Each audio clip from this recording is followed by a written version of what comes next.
ओम नमो भगवते वासुदेवाय नमः। दोस्तों, अब मैं अध्याय 10 आगे का अध्याय लेके आई हूँ। चलिए वीडियो को शुरू कर लेते हैं।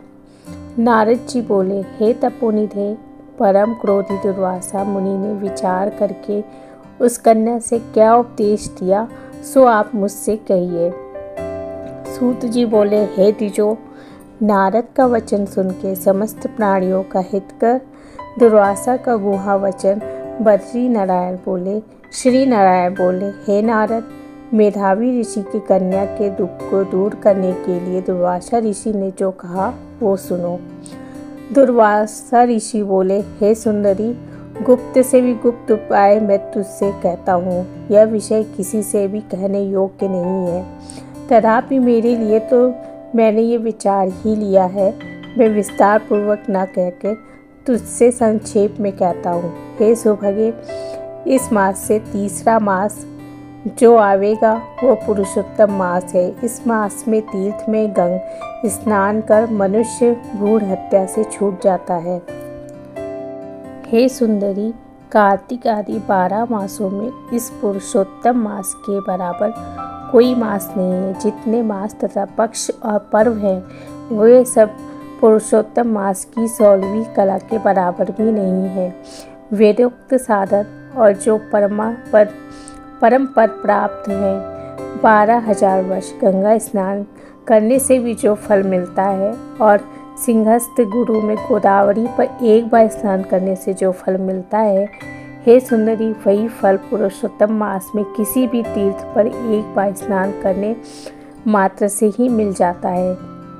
हे बाले, यह मास श्री कृष्ण का अत्यंत प्यारा है और नाम से ही यह भगवान का स्मारक है। इस मास में पुरुषोत्तम भगवान की सेवा पूजा करने से समस्त कामनाएं सिद्ध होती हैं। अतः इस पुरुषोत्तम मास का तू शीघ्र व्रत कर पुरुषोत्तम भगवान की तरह प्रसन्नता पूर्वक मैंने भी इस मास की सेवा की है। एक समय क्रोध में मैंने अम्बरीश राजा को भस्म करने के लिए अर्थकृत्या भेजी थी। सो हे बाले, तब हरि ने जलता हुआ सुदर्शन चक्र मुझको ही भस्म करने के लिए उसी समय मेरे पास भेजा। तब पुरुषोत्तम मास के प्रभाव से ही वह चक्र हट गया। हे सुंदरी, वह चक्र त्रिलोक को भस्म करने का सामर्थ्य रखने वाला है। जब मेरे पास आकर खाली चला गया तब मुझे बड़ा विस्मय हुआ। इसीलिए हे सौभाग्य, तू श्री पुरुषोत्तम मास का व्रत कर। इस प्रकार मुनि की कन्या को कह के दुर्वासा ऋषि ने विराम लिया। श्री कृष्ण जी बोले, हे राजन, दुर्वासा का वचन सुन भावों की प्रबलता के कारण असूया से प्रेरित हुआ कन्याएं मूर्खतावश दुर्वासा से बोली। बाला बोली, हे ब्राह्मण, हे मुने, आपने जो कहा वह मुझे रुचता नहीं। माघादी मास कैसे कुछ भी फल देने वाले नहीं हैं। कार्तिक मास कम है ऐसा आप कैसे कहते हैं? सो कहिए, वैशाख मास सेवित हुआ क्या इच्छित कर्मों को नहीं देता है? सदाशिव आदि से सब लेके सब देवता सेवा करने पर क्या फल नहीं देते? अथवा पृथ्वी पर प्रत्यक्ष देव सूर्य और जगत की माता देवी क्या सब कामनाओं को देने वाली नहीं है? श्री गणेश क्या सेवा पाके इच्छित वर नहीं देते हैं? व्यतिपात आदि योगों को और सर्व आदि देवताओं को भी सबको उल्लंघन करके पुरुषोत्तम मास की प्रशंसा करते क्या आपको लज्जा नहीं आती है? ये मास तो बड़ा मलिन और सब कर्मों में निंदित है। हे मुने, इस रवि की संक्रांति से रहित मास को आप श्रेष्ठ कैसे कह सकते हैं? सब दुखों को छुड़ाने वाला परम श्री हरि को मैं जानती हूँ। हे देव, दिन रात श्री हरि का चिंतन करती हूँ मैं।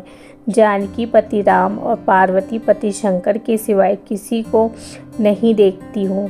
हे विप्रेंद्र, अन्य कोई भी देवता ऐसा नहीं है जो मेरे इस दुख को दूर करे। अतः हे मुने, इस समय फलदाताओं को छोड़कर कैसे इस मलमास की स्तुति आप कर रहे हैं? इस प्रकार ब्राह्मण कन्या का कहा हुआ सुनकर दुर्वासा मुनि शरीर से एकदम ज्वाज्वल्यमान हो गए।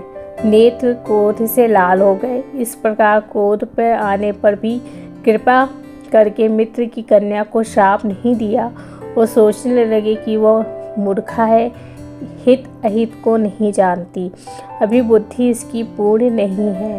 पुरुषोत्तम मास के महात्म्य का विद्वानों को भी पता नहीं है, तो थोड़ी बुद्धि वाले पुरुष और विशेष करके कुमारियों को तो हो ही कहाँ से सकता है।